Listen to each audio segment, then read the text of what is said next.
Hey,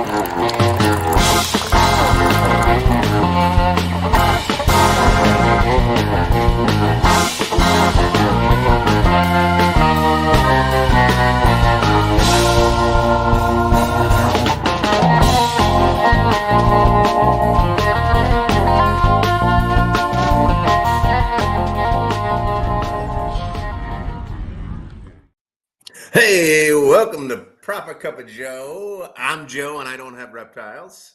I'm Adam. I do have reptiles. Oh, all right. And Right. I asked questions about that oddity.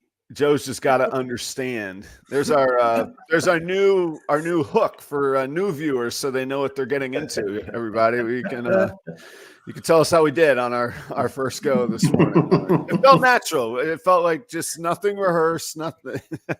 Yeah. That felt good. That felt Conversational, right. Two guys chatting naturally. That's what it was. Hey, it's good to be here on a Thursday morning. I got a proper cup of coffee, proper cup of Joe. It tastes good. How about you, Adam? You feel good? Yeah, I do feel good. For whatever reason, I seem to like to suffer just a little bit. So I'm in my sweetest of spots right now, and if that's the case. The first noble truth of Buddhism: all is suffering. To live is to suffer, Adam. I just haven't. I guess I've been that all along, and I just haven't walked through the temple doors just yet and embraced it. That's all. What causes suffering is desire. That's the second noble truth. That's true. I'm down with that. I do have the desire. Yeah. Do we call that drive? That's drive. Yes. That's drive. That's it. That's the purpose, man. No, I'm good, Joe. Look, all my stuff is secondary though. What's going on down in Tampa? How's the community down there? You guys had a pretty massive hurricane that screwed up. Yeah, we're recovering. I'm still meeting people who are like, yeah, I lost my house, or I had students last night who didn't show up to class after not having class for 3 weeks because their car was damaged, or they couldn't make it, or they're still working on their houses or whatever. There's still effects, but in terms of me and what I'm dealing with, it's getting back to normal. Everything's pretty much back to normal, and which is good, which is a good thing. That's and definitely nice. You're what, 20, 30 miles north of like where the kind of the real action was, or the worst? That's right. We did have an outer band. I mean, we had an outer band with tornadoes and stuff like that. Actually, a good friend of mine lives in Dade City, and I guess Dade City really there was some pretty bad stuff that happened over there, it was just rough because it's a cute little town. I really like it, but apparently some buildings were destroyed with like long-standing businesses that were just known to Dade City. So that's too bad. That's really too bad. But that's where we do the when at the Tampa Repticon, a guy named Steve Casino, Steve's Morphs, he usually hosts a dinner, and it's after the first day of vending. So Saturday you vend, and then you go hang out with all the breeders and have dinner, and it's usually in Dade City. Yeah, I mean, let's see. I had my friends. They lost power for about a week, which was longer than most people that I've heard. So it was pretty rough over there. Yeah, a week with no power in Florida, late summer, early fall is actually. Yeah. I'll tell you about my one thing. What's that? I thought that we had. My one thing this week was and I'm actually kind of furious about it because, and this is me furious. Okay, right. Settle down now. Hold tight, everybody. So we thought that we had gotten out of the hurricane pretty good, like no damage or anything. Not a lot of it's not any money that we needed to spend for any damage or, and then. Our AC. So AC is in Florida is super important. It's super important to live. Not only temperature, but humidity. The whole place will start to mold pretty quick if you're not running AC fairly often. Yeah. So we have two AC units, and on one side of the house started to really crap out on us. So it started to get warm, it started to get hot during the day, and luckily it's been really cool at night, so it hasn't really been that bad. But we knew that there was a problem with the AC. So I have a guy that I know. I'm not going to say the company because I need to talk to him yet. But I had a guy that I know who works. He doesn't own the AC company, but he works and he schedules, and I trust him. He's a great guy. Yeah. I say, okay, send out a technician. Technician comes out. He goes up. He's here for a while. He goes up in the attic. He goes over. He says, "Oh, it's the compressor. The compressor is not cooling things, and we have a really old system, but they come. We've been told that it comes from the golden age of train, which is a good, really." That's right. You got the good years of the train. It's like having the good years of Toyota. People are like, "Ooh, you got a 2012. That's a good year." Yeah. Okay. Right. Yeah. You got So the ironclad we were train. told by another company, like, don't get rid of these unless you absolutely have to, because these are great. So, and the guy's like, well, we could replace the compressor, but it's like rare to try and find their proprietary compressors, and it's going to be really expensive. So And we you probably recommend. have the old school Freon too. Like they change the Right, regulations on it every few years. And if you got this Freon, right. maybe you could Like, buy it, maybe you can't. Maybe it's $1 million versus $20. Yeah. the Freon is like more carbon based or So something, and the so yeah, A426. Yeah, you that's can't get right. That's right. A426 anymore, man. You don't know what's up with Right. this. And so he's like telling all these, and I mean, I kind of know how an AC works, and but he's saying all these alphanumeric things to me, and Right. Yeah. I'll go, oh gosh. But he recommends we just replace the whole unit, and we have two units on our house. So, and it's so that's he 2 quotes units. us.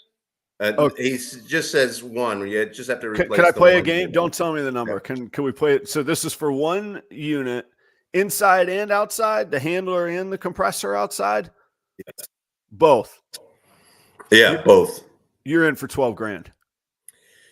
Yeah, it was pretty close to that. Uh, Yeah, I've done this, man. Yeah. Okay, go ahead. so I'm like sweating bullets. I'm like, oh gosh, yeah, this is a huge chunk of change. You Right. don't want to do. So I kind of go, all right, well, let me just, for something like that, even though I trust this company, I trust this, I trust this guy, for something like that, you get a second opinion. Yeah, 5 figures, second opinion. That's right. Yeah, That's yeah. the rule. You get to So 5, you get 2 opinions. yeah. Yeah. So I get a second opinion, and it's another guy that I know, kind of tangentially. Really great guy. He and his wife have an AC company. They come over Does he come last in at night. does he come in at 9? Well, he comes in and he goes, there's nothing connected to the compressor. Uh, there's no connection here. I reattached it. I did a few things to it, and the compressor is working. The guy sabotaged you? I don't know. I honestly don't know. Well, it was either the ghost of that armadillo in your yard or it was the AC guy. Uh, and now maybe it's a standard practice. Like, if you find that the compressor is not working, you leave it disconnected or You something. disconnected and you quote him 12 grand. That's standard practice. That's what you do. I Okay. should say, just in all honesty, he was like, this is a great price. It's usually 12 grand. We'll give it to you for 9,000. So it's Okay. going to cost me $9,200, right? So I Still a hit lot of. both numbers. I have been through this. The one guy Yes. says 12 and his buddy gives you 9, or he's Yeah. going to save your day. Yeah. Yeah. And then this guy comes and he goes, it wasn't connected. I had to do this, that, and the other thing. I don't quite know what he had to do. This, The that, and the other, other thing. yeah. And it's working fine. Compressor's fine. It's kicking out cold air. $200. No So way. a difference in companies from $9,000 to $200. Right.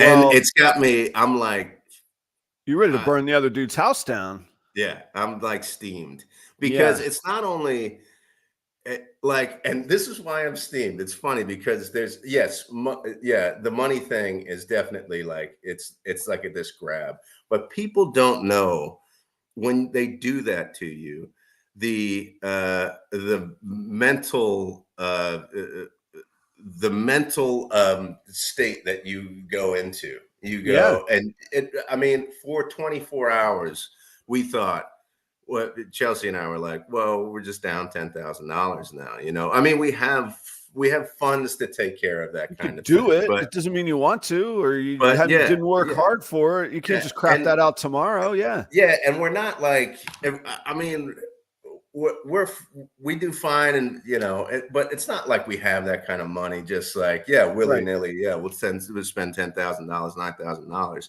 but like the mental state that it puts you in, like the stress that it puts you into, that, like, all of that, like, just for 24 hours, it put me into this stressed out state. Like, I'm so angry about the money. I'm so angry about what it does to people. I'm so angry about what it Yeah. can do to both me and Chelsea to put us into that state. Just, Right. I'm like, man, Because like you say, it really is non-negotiable in Florida. You have to have it. It's not only yeah, detrimental to your health, but to the structure of your or the quality, the security of your yeah, building. Yeah, you got right, to have right, it. right. So so my one thing this week: always get a second opinion, Was even if that? it costs. Always Yeah. get a second opinion, even if it costs you, another fee for another company come out. Always get a second opinion, because even the people that you think are gonna take care of you, they might not take care of you. Right. Oh Uh, yeah. yeah, this is a guy. Trust but verify. Right. Yeah, yeah, yeah, yeah. The old Reagan era Cold War. You know. And now, so this is my question to you, Adam. What do I do with this guy? What do I do with this guy? I think you just ask him. Just say, "Hey, I gotta know what was this, man? Here's what happened." Just tell him. Just be like, "Hey, I gotta follow up with you. Here's what went on, and I'm trying to figure out because I know what it looks like. I'm trying to figure out how to not be furious with you, man. What is that? Yeah, If you do trust him, if not, just go old school Philly and just yell a bunch of stuff if you want. You could do that too. I'm Um, not really that good at that. well, I want to give everybody the benefit of the doubt, but there's just, I just I can't.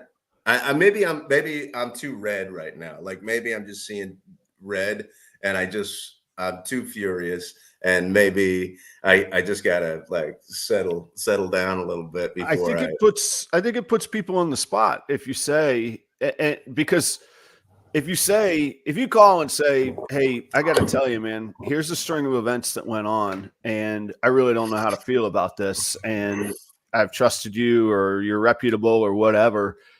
What the hell, man?" And Yeah, just see, because at least you're being reasonable and you're not doing the screaming. yeah. Um, and it, they'll There's two they'll show things their that could, stripes, I think.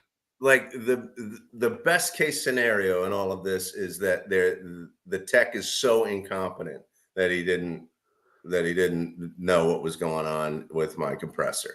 Right. Uh, and then the worst case is sabotage, and Yeah. somewhere in between there, I'm hoping that is the truth. That's Right. probably somewhere in Is between this there. somebody that you know? Like, I can't remember the first person you called. Is somebody you know and that you trust and that stuff, or it's just a Yeah, reputable company? Yeah.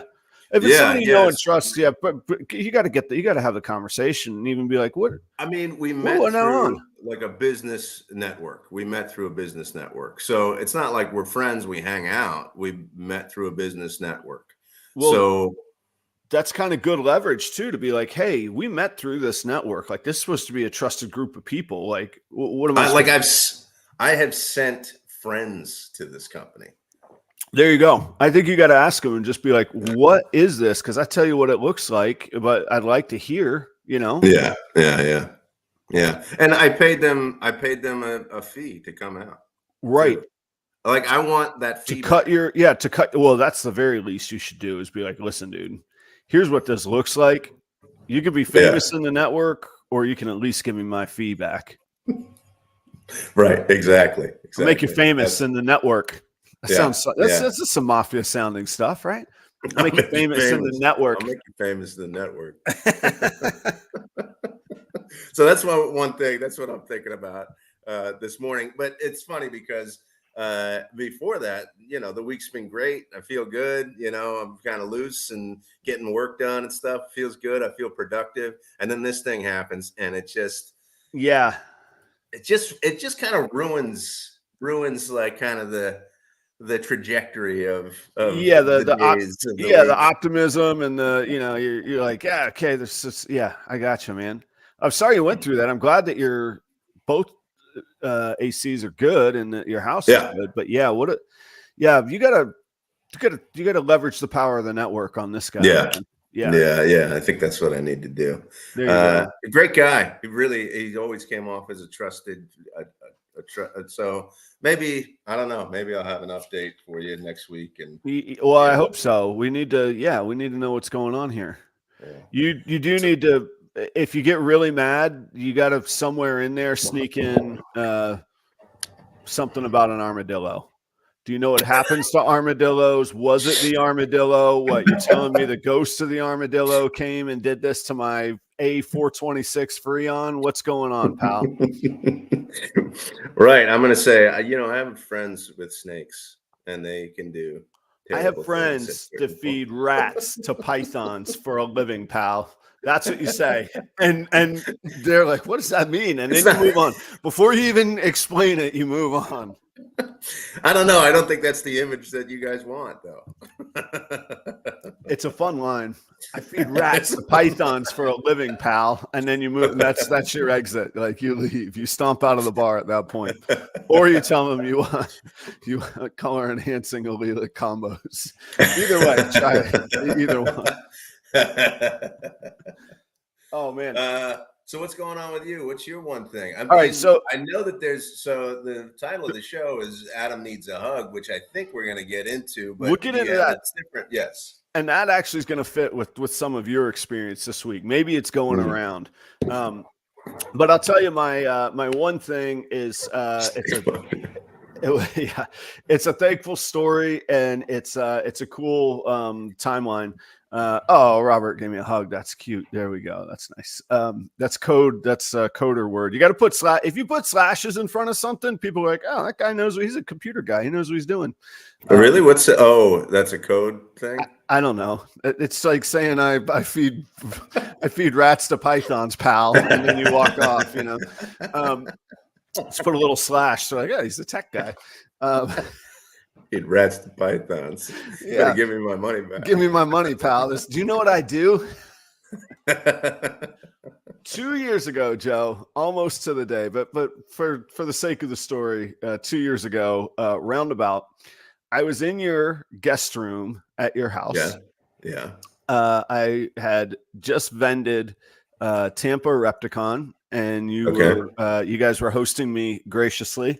I think we had drank fair amounts of wine each, all together. Sounds about right. Sounds about right. That is what we do. We don't drive anywhere. We walk to the porch and we wax philosophical over some red wine. Right. And I can't remember exactly what it was, but I'd never had. I'd been doing the Tuesday night show for about a year at that point, and I was like, you know what, something's got to give. I got to get a little serious about this, and I want to work with. You when you first start, you kind of want to collect you feel. I'm not saying you should, but you feel like you want to collect these sponsors as like trinkets. They're like validation. Mm-hmm. But then I'd seen a practical angle, and I was like, I need to work with people that I want to work with, not just like, oh, let me just get another logo up here kind of deal. And and I was like, you know what? I need some serious credibility. And I just started working with Redline Shipping, and I was like, you know what? I've tried all the others, and I'm a believer in the product of this company. And I don't know what it was. It might've been the red wine. I'm not sure what, but I got it in my head that night that I was going to go get another deal. and I really didn't sleep much. And not only, and I said, man, I can't just fire off an email and be like, hey, I'm Adam and I'm great. I was like, they got to believe I'm great. So I spent a fair amount of that evening on the computer in your guest room, putting together a visual, like promo graphic pitch. Man, I was taking screenshots, cutting and pasting. I got their logo. I put it right at the top of the pitch, so it looked like it like came internally from them. I had bullet points, my color palette. This whole thing was color, everything. And I sent it to Cold Blooded Cafe. Just cold call out of the blue. Hi, here's what I do. Big splash. Here's this promo I put together. Here's how I think I could bring you value. And by the way, I'm a customer and I'm a believer in what you guys do. And I couldn't believe it. The short story long, it worked. And 2 years later, Cold Blooded Cafe is still a partner. They're still somebody that I work with very closely. I talked to Desiree yesterday. And audience, I got to tell you guys did amazing work too. Proper 11 is still the most redeemed code and still the most productive code that they have. And so at the end of the day, it's not, oh, everybody loves Adam and he's just good at relationships. Stuff produces, like it can work. It can bring value. But they were, so Chris at BNS Reptilia was the very, very first to like slap his logo on my product. So I'm very thankful for that. Redline and Robin were like this big overarching thing, but our deal was really like, okay, you could use the logo, but go see what you produce. Okay, that's cool. And it's a very big step. But then Cold Blooded Cafe was the first one where it was like, here's what I do. Here's what I would like in return. And I would like to make an agreement where this actually becomes part of my business model rather than just practicing cutting promos for somebody that, you know, helps me out a little bit. And I'm really thankful. They're still a great product. And I think their product has gotten better. I think that they've really focused in the last year on quality. But I'll tell you, I guess the moral for me or anybody listening is, don't like limp in, like run in with your best.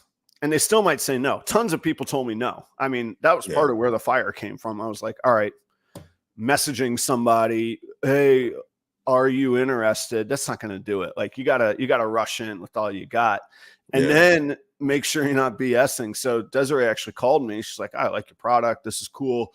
And she said, what's your name again?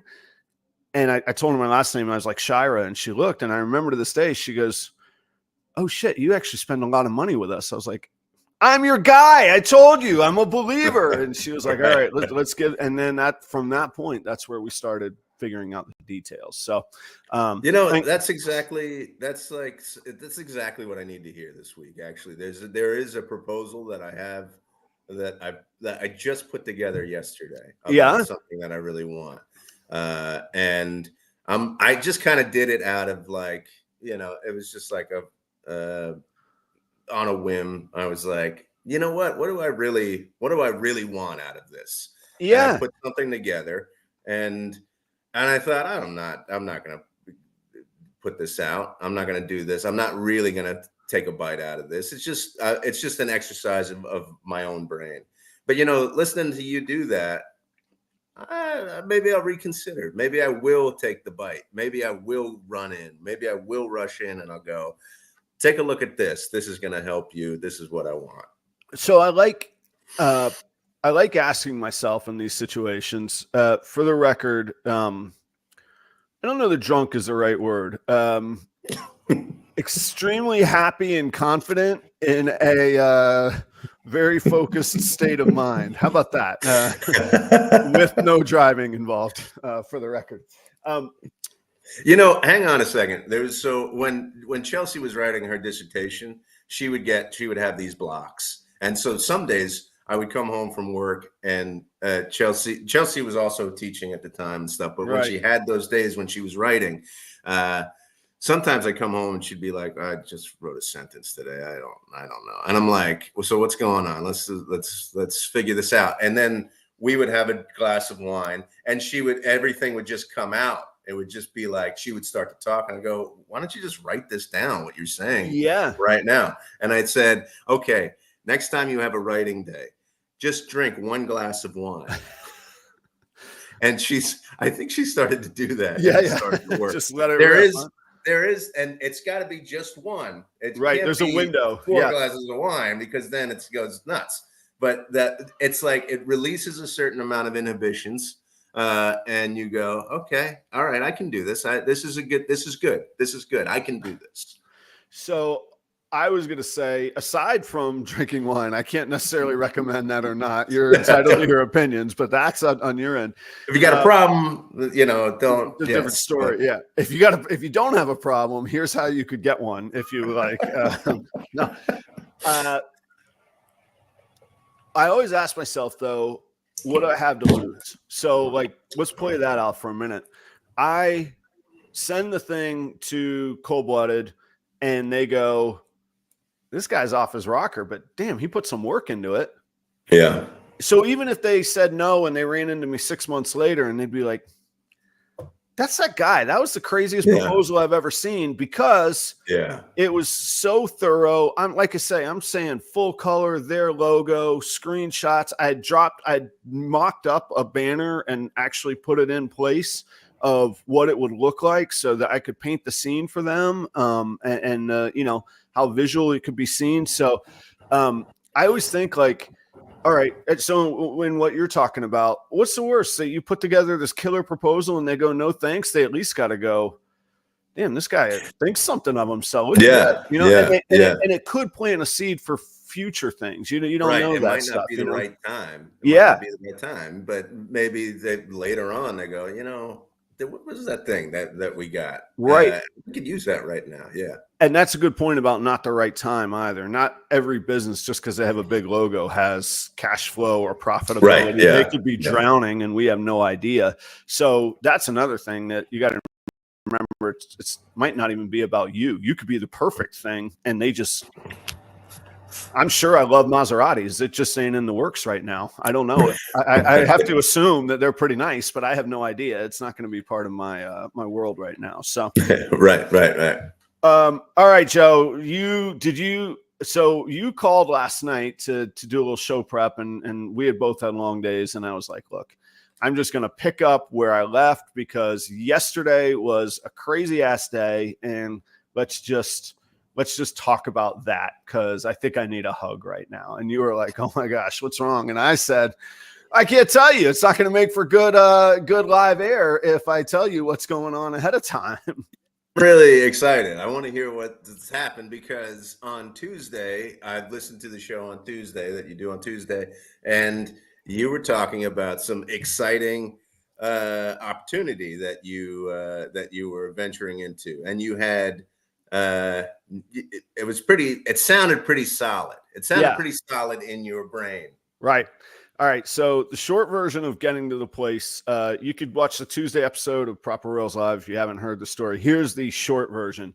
And Tuesday night will tell you all the reasons. So you just got to go. We just got to get to here, because we're going to run out of time if I run my yapper too long. I'm looking to expand. I found a commercial building. I found a building that had 1,200 square feet underground, like almost bunker style, and then 1,200 feet upstairs, retail rental space. And it's, the stairs were going to be a pain, and I was going to have to figure out some heat, but otherwise really I could move in and get going pretty fast. And I didn't really care what went on upstairs, either find a tenant or just let it be as is, get some cash flow going from expanding the rodents and get the animals out of this house.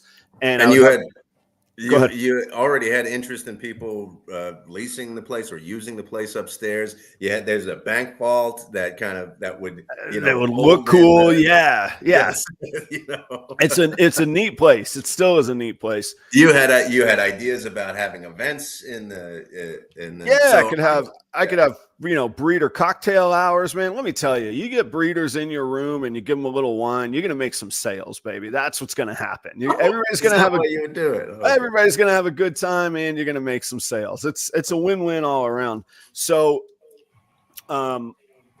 Tuesday was spent, getting all the finances together. I had a little bit, you call enough people, you get enough ideas, you get enough input. And I highlighted on the show, but I want to highlight again.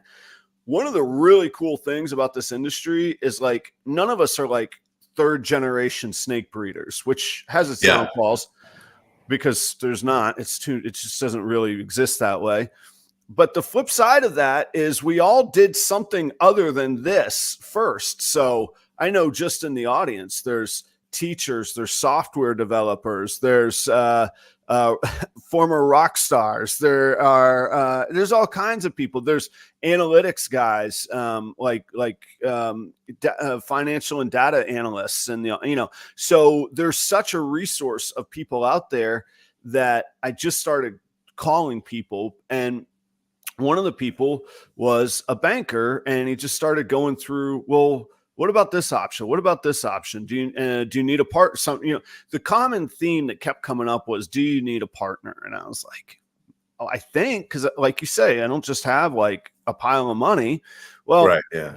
And when the whole deal's done, I'll share some of those details either on Patreon or we'll pick up some on here. I'm not sure, but I got the financing figured out. I get this realtor.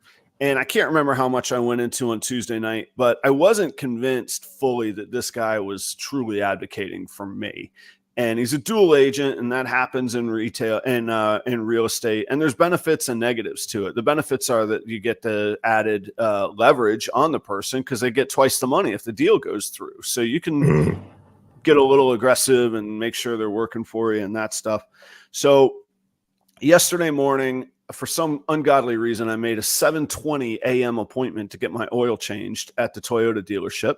Okay. So I'm sitting at the Toyota dealership, and Snakes for the Memories had it right. I had a 90% cash offer, and this guy puts in that there's like an open-ended offer. There's no expiration on it. And I was like, I called him up. I said, hey, I really haven't felt like you've been advocating for me. I really feel like you encouraged me to drive the price up rather than, a little bit more of a comfort zone, but I followed your lead.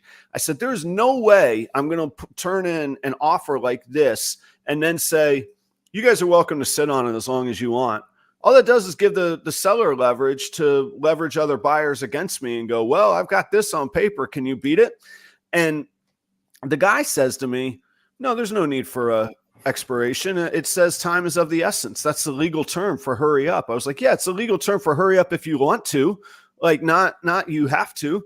And so I finally went into like kitchen mode, and I finally I'm in the parking lot yelling on my AirPods. And I finally said, I've heard you out. Now I need to review with you your fiduciary duty according to Chapter 82 of the Minnesota statutes as a buyer's agent. I want to make sure that you understand what fiduciary means. I'm saying this to the guy, and it's just silence. And I said, I'm giving a 90% cash offer, and you don't feel that they should feel any pressure to answer me. I said, 48 hours, I need an answer. Redraw that contract, and this is what we're going to do with you as my agent. And he goes, okay, Adam, I think we should let's put this in and we'll have an answer by Friday at 5 p.m. I said, perfect. Redraw up the contract. I'll see you at home. Hang up the phone. We get going. I keep calling. It occurred to me, I know a breeder that's a commercial realtor here in Minnesota. Mm-hmm. How I hadn't thought to call him yet, no idea. Okay. I don't know if he wants me to say his name or not, so I won't for now. Call him up. And he says, and I said, hey, can I pay you $100? In the meantime, the guy sends a new contract to me. I said, hey, can I pay you $100 to look over this contract with me and just hold my hand through it? He says, I'm not going to take your money, but I'll look it over. I said, all right, put it on the ribeye and red wine tab. I'll pay you back one way or another. So he goes through and he says, it's a good deal, by the way. Right? Yeah, it's right. I deliver on that, right? It does pretty well. Definitely. That's the hotel rate at the Chateau Joe, right? Yep, that's right. Yeah.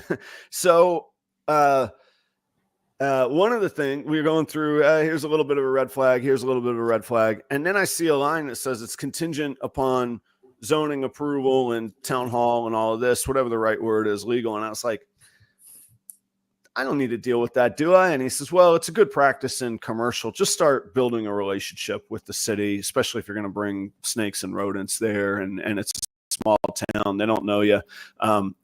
You probably want to give them a heads up because there could be, town council, or they could get squirrely on zoning. Just call them, feel them out. And I said, all right, this is kind of low rent district in a less expensive town, purposely, no problem. I'm like, all right, I'm good. I got a 3-week inspection period. I can back out if I need to, if I want to, whatever, move on. And I said, you know what? I'm not really in a mood to move urgently with this realtor. So I'm just going to call and have an excuse to delay for another half hour because I'm being petty and needling him. So I call City Hall. I get the zoning people. I get the town planner is the guy's name. The city planner is he's the guy. And I call him and I say, hey, here's what I'm looking to do. I want to be up front. There's no sense in me spending 6 figures and then you guys trying to run me out of town. It's going to be a pet store and it's going to specialize in reptiles. I just want to let you know. And it's at this property. And he goes, what? Say the property again? And I was like, it's this. And hey, the guy says, I got to stop you right there. And he goes, I hate to be the bearer of bad news. And like, I'm in like negotiation business mode. Like at this point, I'm excited for a fight. I think he's going to tell me we're not that excited about snakes, or the town's not going to be that receptive. And I'm going into, it's legal. I don't care if you like it. I'm going to bring taxes here. You have a dilapidated building that's going to have a new owner, blah, blah, blah. And he goes, wait for it. He goes, that building is zoned residential. That's not zoned commercial. Of all the things the realtor could not get right out of the gate, it's not zoned commercial. And so then I say to the guy, well, there's a great big sign on the front of the building that says Annie's Patterns and Fabrics and has hours painted on it. So it seems like it is. And I said, there's no shower in there. There's no kitchen in there. Nobody can live there. It's not residential. Mm-hmm. He said, and the guy goes, what it is and what it's zoned are two different things. I'm telling you what's legal and what you can't do in that building. I'll deal with the non-compliant zoning violations with this current owner. Ugh. I said, non-compliant zoning violations. Okay. And I said, and I'm still in like problem solving mode. I say to the guy, well, look, it's clearly been commercial. It's been de facto. What's it take? Let's get the paperwork figured out. Let's put a different name on it. And what steps do I need to take? How do we get this fixed? And the guy is like, without saying it, he's telling me not a chance in hell. But I don't know why. He's like, well, we could talk about that. You could come in. We could review the code and the statutes and look for some opportunity in there. And then you could plead to town council. And I just hear him. And the whole time I'm going, I don't want to do business in this city. I don't want to ever run into this realtor in his little town that I'm now envisioning as a crappier and crappier town. And I finally said to the guy, I said, you know what? This is the fight of this isn't my fight. This is not my problem. This is the problem of the owners and that realtor. And how hard is it for somebody that's an expert? This goes back to my feelings with your AC guy. How hard is it for a guy that's an expert that literally has one job, which is to know the damn building, to list it as commercial and have not called the town planner is unbelievable, So needless to say, I call him and I tell him this. I do his job for him. And I say, he's like, I'm going to get this fixed. That guy doesn't know what he's talking about. And I'm like, well, of the two, I'm going to go with you that don't know, for just from my experience leading up to this. It's a little bit, it can be a little bit tricky to fire an agent. So I've got to learn about that a little bit, but he's going to be done. I'm done with that building. I'm not excited anymore about that building. I did, however, I am excited. So I still have that financing in one hand. Yeah. That's pretty good.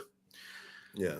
The other thing was when I was getting annoyed at this guy that wouldn't have urgency to, yeah, there you go. Whether it's Jeremy or Holly, they nailed it. It is a blessing in disguise. Yeah. Could you imagine I'd signed on the dotted line that I would buy the place for, and then there's you're buying a problem. I'm buying an unlivable zoned residential building. Yeah. And you're right. Like my questions are the same questions that you have. How could it be zoned residential? How could it be not commercial? How could it be a building from the 1940s that's not usable? What's going on in that town? But at the same time, you just kind of go, there's some shady or terrible. If the town's run that badly, now they're going to be after me because I'm the new guy in there. Yeah. The real estate guy's clearly in bed with whoever owns this place. And I don't know that I want to be a part of any of those. Like that's how much that screwed the deal with even that town or that building. And the offer, like I say, was cash. I figured it out. I figured out where it was all going to come from and I got it sitting here. So now I got the loaded cannon full of dry powder, just ready to take a shot. I don't know if those analogies work. I'm not really a cannon guy, but anyway. Sounds good. Right. Yeah. I feed rats to pythons do you know what I do? You know what I do? So I got 200 pythons over here. Right over here, pal. Right. But when the guy, when I was getting like frustrated that the guy was slow playing me and then wanted this open-ended contract, I said, you know what? I'm going to find a bunch of other properties that I could buy for the same cash right away and put a little pressure on him. So I made a little diagram. I did my little fake real estate thing and I put together a sheet of comps and I sent that to him. And I said, you know what? Here's why these people need to move fast because I'm not tying up my resources. If they don't want it, I'll go to one of these properties. And it was mostly a bluff because I wanted that property, but I wanted urgency and attention. And then when this fell through, I was like, oh, I've already done the homework. Right. So there's another building. It's even bigger, which is the problem. It's another 1,000. So it's 3,600 square feet. Okay. It's you said it's a problem? Yeah, it's too big. I need like 1,000 square. I need 1,200 square feet would be a lot. So I've got now. So this new build. So here's the outcome. Is there's a new building I went to look at twice yesterday. Once alone, once with my wife. After hours. So we drove back out there after hours with the realtor. Still has the benefits of the other one. Still has the rental space. Still has my own in theory. A commercial space, commercially zoned. It's an old building. Again, it's in a historic town. But the cool thing with some of these old buildings is they're just concrete block with concrete stucco over the front. And they have these old facades and it's actually an old theater that's been converted to law offices. So there's 7 offices, but I could make them different project rooms or separate them and rent them out or subdivide the whole building or whatever it is. And it's actually cheaper than that other one was. And it's a few minutes closer in a town right downtown in the business district. So it's kind of, that's fun. Yeah. And it's the only storefront that's still unrented in the town. Now heading into winter, it's not, I don't know, there's not going to be much foot traffic in the winter, but in the summer, it's one of these, like, reminds me of Dade City, one of these cool little downtown, historical kind of feel. And it's a vibrant town. And there's a guy with a fish store down the road. And I said, let me talk to this guy with the fish store. And, so I started talking with him. turns out turns out we very quickly were talking about shipping details of picking up live animals from the airport and how we go about it and our various options. It was pretty neat, I got to say. Okay. And it was funny because once you start talking at that level with somebody, then they're like, oh, this guy's kind of legit. And I'm sure they were like, who the hell just blew this guy into the room out of nowhere? This guy just strolls in, tells me wants to buy the building down the street, put pythons in. Oh, and now he's recommending shipping companies to me. That's great. Now, does he know anything about the town? I mean, I'm sure he does. Did you get some insight into, the problems that you might encounter or not encounter? Yeah, I think it's a great time for a tease. I'm going to answer that in just a second. But while everybody's on the cliffhanger, we should tell them about Husbandry.pro if they want to manage their collection and their data and save yourself time and get away from 9 million sheets of notes. The value is incredible. Go check the prices at Husbandry.pro. It's unbelievable. You could track all your animals. You could track feeding, breeding programs. I know exactly when they've eaten, when they've paired. The eggs, the animals transfer right from the eggs turn in. Once you enter your collection, you're over the hump. Then you're just saving yourself time and efficiency. It's a great product. Go check out properroyals.com and there's a link there for the code, or you can use the one right down there, proyals60. Get yourself 60 days free trial. They don't even collect a credit card. You just get right to work. You sign up, your email, you download the app, boom, you're off and running. It's great. I use it and I use it religiously now. I got to tell you, once you're in, you're not going to go back. I can tell you that. But if you do decide to, they'll give you your data back because it's your data. That other company never got my data back when I rolled over. Think about that too. That's Husbandry.pro. And again, properroyals.com is brought to you by Husbandry.pro, the website. Keith at Kreative Genetics, check him out. I know he just hatched some super gravel clowns, some highway clowns. That is super cool stuff. He and I also have a breeding project with some clown axanthic stuff. So you could check out Proper Royals on Morph Market or properroyals.com for my inventory, but also check out Kreative Genetics. That's Keith out in Fresno, California. And last but not least is Reagan Renee Royal Pythons. That is Charlie Ryan. And he has extremely cool puzzle stuff. He's got some certainly high-end DG Krypton stuff, singles, doubles, triples, and quads, and various combinations of visuals and hets.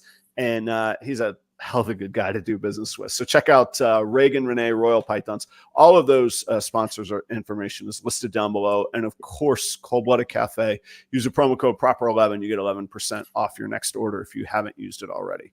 So, Joe, I went to the fish store, and first off, I noticed about the fish store, it was beautiful. Some fish stores could get really clammy. They could be like moldy, algae everywhere, not well lit, hard water. So you got the scales. Man, the place walked in, it was beautiful. Like, I didn't know when I walked in if I was actually going to introduce myself or just be like, this is a garbage store. It's beautiful. It's really nicely done. I got talking to them about how they heat through the winter, because they could heat each individual tank, but it's much more efficient to have the ambient temperature warm and then get the tank heater just to that last little piece. Okay. Rick already figured out where the next stop is. That's great.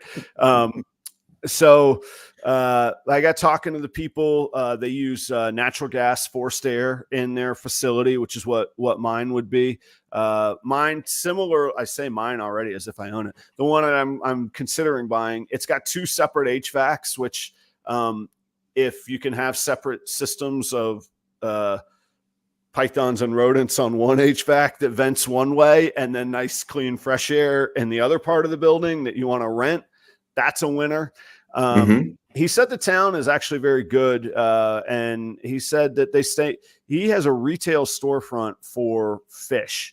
Like, my space would be, I need productivity, but not the retail storefront area. Somebody else can rent that. That can be rented by other people. So it's a lot of building. I got to get inspections and stuff like that. I'm sleeping on the offer. I could get it a little bit cheaper than the other place. It's just it's a whole lot more of a commercial landlord play. And Yeah. currently it's really set up for office retail, but nobody rents offices anymore. You don't need that. Mhm. That's not the play. It's going to have to be intriguing storefront and entrepreneurial style, which comes with its pitfalls as a landlord, because if their business fails, they can't pay rent. And if, I don't know if you can be profitable running a yoga studio or a acupuncture place or a cheese and wine tasting room. I could contribute to their cause if that's what they want to do, but you know what I mean? So some of it, I'm going through the math now of, while I have the cash, I did do some financing gymnastics. So I will have expenses essentially that I pay back to myself, but I got to pay that each month. The operating overhead, by the time I pay taxes, insurance, and utilities, that's going to creep up over $1,000 a month. So they're not numbers that scare me hugely, but there's not that much fat on the bone. Well, that's your sweet spot, isn't it? The terror, the fear, right? Yeah. You challenge yourself just enough that there's a little bit of terror, so that you work your ass off to make sure that you cover. Yeah. And I will. And that's true. So here's the other thing. Again, I think I said earlier, like, what's the worst case scenario? So I like going through the worst case scenario. Mm-hmm. In this financing deal, I would have all the equity of the building immediately. Okay. So that's a great hedge. Now this has been on the market for like 90 days. So it means if I'm going to use it as a great hedge, I either need to be able to take loans against it, or I need to be able to value what the cash sale would be, which means it's lower. I actually have to say it's lower than what I'm going to pay for it, because if it's an emergency, you become susceptible and vulnerable if it's an emergency. So worst case scenario, I have to sell the building, but I don't lose everything. I might take a haircut, but I don't lose all 6 figures kind of deal. Right. Yeah. Yeah. So that's the first out. The second out, I like thinking of things as like outs in gambling terms. The second out is my average income from properroyals this year would cover those things. I wouldn't make a penny, and I wouldn't have money to reinvest and to grow. But again, I'd have the equity of the building. That's a hell of an. How much more do I need to invest and grow next year if I've already invested and grown this? Right? Okay, yeah, sure. Yeah. So there's that out. So even if I just flatline, which is difficult, it's a hard market. So who says I'm going to flatline? I don't know. I say I'm going to, but so I got that. The third out is finding renters, which I think is doable, but I know nothing about commercial rental. I was a residential landlord for a long time. Got to go do that research. Mm-hmm. There's 2 other outs that I can't say specifically, but in all the calls that I made, 2 people said, "Hey, I got a business idea." Mm-hmm. With people that I respect. So that's up to 5 outs. And I really only need one of those to be reliable. Right. Yeah. Grow my business, find a renter. Don't go bankrupt. That one will come through. That's not really an out. That's the emergency last plan. But find a renter, grow my business, do business with 1 or 2 of these other people that I very much respect. And I think that it's something that excites me. It's just it is a massive space, and I need to see how much. What I really need to find is how much renovation I'm going to need to do to attract a renter, or how much of a haircut I'm going to take when they say, "Hey, I got to do a lot of building and investment in this building before I can open my shop." Is that 2 months rent? Is that 3 months rent that I trade them? Is it me going, "Too bad, here's the price because this is such demand"? Yeah, tradesmen always got the ideas. I mean, these days, steel, brass poles. You want brass for a real classy place, right? brass poles that you could polish up. I mean, I think you get them for a good deal these days. You know, it's a well-lit building, I have to say. How long has it been on the market?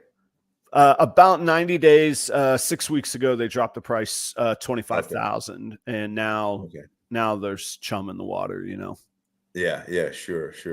I mean, so what are the next steps that you're thinking about taking?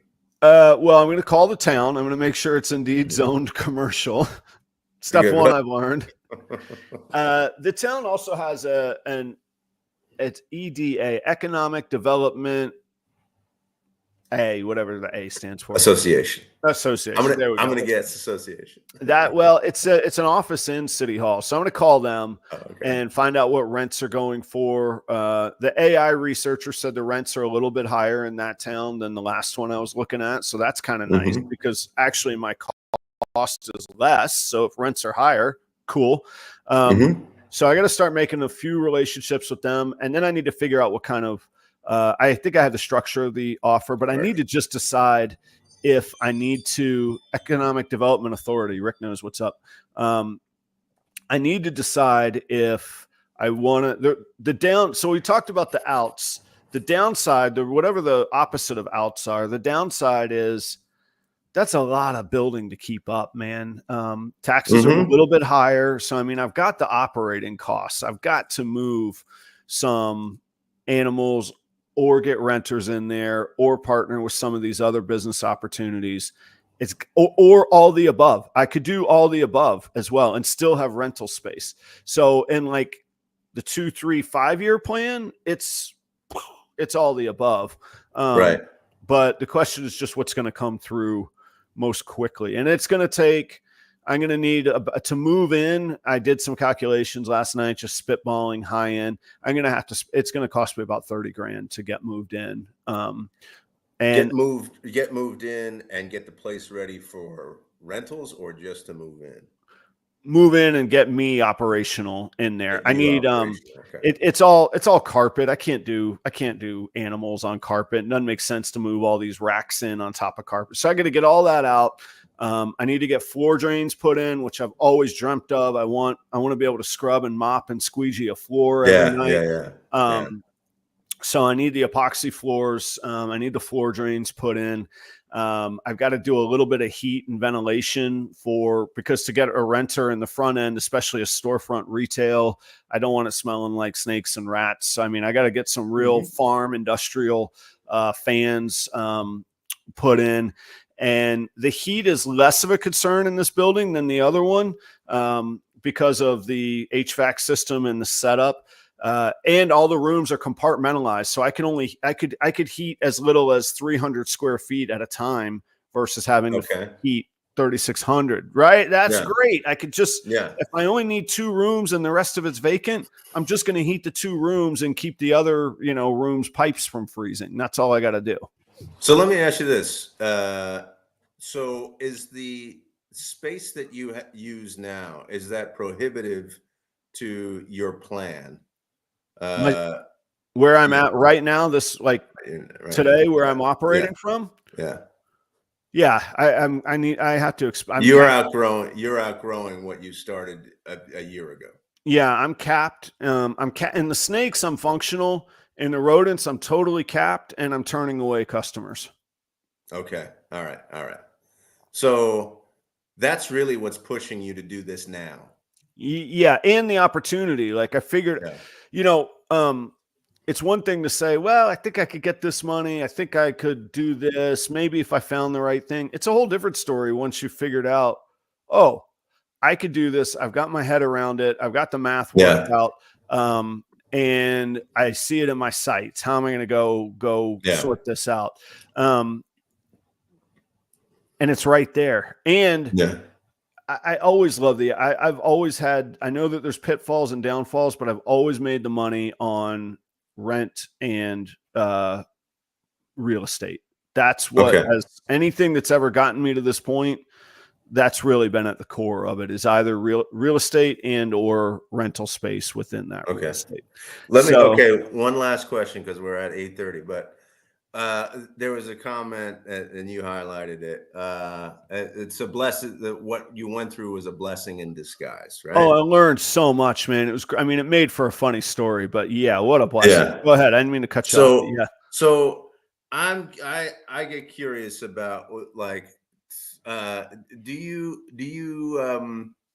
that's it's you put a lot of work into trying to figure out how to buy that building. Right. Um, do you think uh, do you think that there's anything in the universe, in the world, in the whole scheme of things that gives you certain signs as to how to proceed, or is that just everything that has happened is something that you have manifested along with your friends, your allies, the people in this community?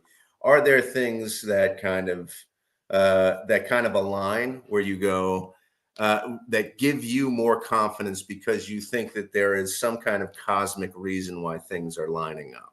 No, Yeah. Okay. I don't believe in it. Interesting. Not one bit. Yes. Yes. I Yeah. don't. Yeah. The last thing I want to do is get into religion or metaphysical stuff this afternoon, this short morning and overtime. I'll figure out what I believe on that level, but I don't know that whatever that is gives a damn whether I get this building. I don't know that the universe gives a damn Right. whether I get this building. Yeah. Yeah. So Yeah. I don't mean it as in, So but you don't want to put any value in that in while you're making this decision. that's correct. I do not want to say, I do not want to base, That's good. That's really I important. don't want to base a 6-figure decision on, Yeah. I am the chosen one for small town feeding rats to pythons glory. I don't think that's the case whatsoever. Now you Do you ever? talked Do you about, ever? Yeah. Go. sorry, you talked about the community though. Learning and listening, and what drives me is when I ask so many questions and X percentage of them make me go, aha, that's right. I did learn that today. I learned this. I'm better today than I was yesterday because I learned this and I'm more of an expert on this now. And now Well, I I'm mean, even better equipped to go forward on it. Go ahead. just rolling into the fish store is peak Adam. That to me is like, yeah, and it seems obvious. Like, go and talk to the people that have animals in the Right. a shop. Yeah, but for you to be open to that, to see how it goes, to ask the questions, to really get into it, it's peak Adam. You make this happen. You make this happen along with the community of helpers. I think about these things because sometimes in retrospect, you look back and you apply certain things, like apply value to how things have lined up, and you go, there was something there. But I don't necessarily subscribe to that way of thinking. But I'm curious about what other people think as well. Well, I have a couple thoughts really fast on that. I'm not shaming it. Whatever drives and gives value to any other person is certainly their choice. So 2 thoughts. One, if I were to subscribe to that on the good side, when bad things happen, that would mean that I believed I was cursed, and it's something, like, how terrible would that be to get in your mind? Oh, you're either the metaphysical chosen one, or you're the metaphysical cursed one. I don't really believe in that either. I don't think that a hurricane was sent to Tampa because you're all, heathens. That's not something that I believe. And I've heard that kind of crap before when terrible things happen in other places. I don't believe in that. That's just me. So there's that. But more valuable, I remember I left Ruby Tuesday, and I did not have another job. I knew that I wasn't going to do that any longer with that company. And I left and I began exploring, and I ended up at the PGA Tour. And I remember somebody telling me, basically, you left Ruby's and that was a little bit sloppy, and you got lucky that you found your job at the PGA Tour. And I had kind of embraced that. Oh, phew, thank God this, they swept in and this came along. And my uncle, I was telling him the story, my Uncle Jim in North Carolina, I was telling him the story, and I said the word lucky. And he, like, furiously, he stopped me and he goes, Adam, and it's in a good, like, mountain Appalachian accent, you know, he said, Adam, luck had nothing to do with it. You knew what the answer was. You had worked hard for things, and you went and found somebody that appreciated you and matched with your values and your goals and the caliber of what you do. He goes, luck had nothing to do with that. It wasn't luck that you stepped away from the thing that you hated and weren't going to be bound by that. It wasn't luck that you took the time to go, you know, go through all your community and who knows who and who can get in front of who. He said, luck had nothing to do with that, Adam. And don't you ever believe that crap for a second. And he might have said it in a different way. And that always stuck with me. And it's not, I think I'm Superman. It's, I have to be the one to go get it to happen. And because it's not going to just magically happen. So I have to go be tenacious, lose sleep. Man, when we first started talking this morning, God, I was groggy and tired, man. I'm exhausted at this stuff, but it's a new day and I got to go figure it out. And it's also could be a good decision to say, no, thank you. That's just too much, too fast. I have to think about that too. So there you go. Those are my thoughts. Thanks for asking, Joe, and listening and humoring me today. Yes. I have so many other questions because I love this topic. I think of The Alchemist from, which is a great little book about, you know, you giving to your environment and then receiving from your environment, and how it's more of a dialogue with the world around you than just the world happening to you. I love that kind of thing. I love that kind of talk. So I appreciate you indulging my last question there. I do believe it can be cultivated, and it's hard to quantify, but I do believe it's a skill where you just walk into the fish store, you look around and assess it really quick. This is a well-run operation. It's well lit. It's clean. The temperature's nice, smells beautiful, and their displays are orderly. You could tell, man, everything was up at the front of the shelf. There was no empty spaces. They were lined up straight. These people know what's going on. I'm going to introduce myself to them and start a conversation. The last comment I want to make is that listening to this, even the ups and downs of this story, is super inspiring. It's really inspiring because there is such a drive in you, and I think that's why people want to listen to what's going on. I think because they want to tune in, they want to be inspired by somebody who is so passionate, and not just passionate, but they put a plan into place to make their dreams happen. That's awesome. That's really great. So I appreciate your candor, your transparency, your anger at times, your happiness at times, and it's just great to see the ups and downs, the wins, the losses, and how there's just such a drive to make things happen. It's great. Thanks so much. And thanks everybody for tuning in on this beautiful Thursday morning. It's beautiful where I am, and appreciate you. Thank you so much. Well, thank you, Joe. Thanks, audience.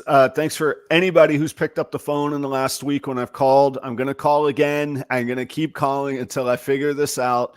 And I have to give one caveat, Joe, to everything you just said. The right answer might be that I do nothing. That still might be the right answer. So I have to. But I know that the dream will not die. Oh no, it won't die. It just is nothing right now. Sometimes right now, staying right put. Now. Yeah. Sometimes you just have to keep on the track that you're on. So so stay tuned. Thanks everybody. I feel better. As basic as it sounds, a good night of sleep and a walk around the block yesterday really helped me. Sometimes that's all you need to get your head back in the game. Because let me tell you, when I called that guy to tell him it wasn't zone commercial, I was not clear-minded at that moment, man. Rest sometimes brings clarity. So take the opportunity when you can to rest. There we go. All right, guys. Thanks, everybody. We'll do the same show. We'll do a different show. Same kind of show, same place, same time next week. Thank you. Thanks, Joe. Have a great week. Cheers, guys. We'll see you. Bye.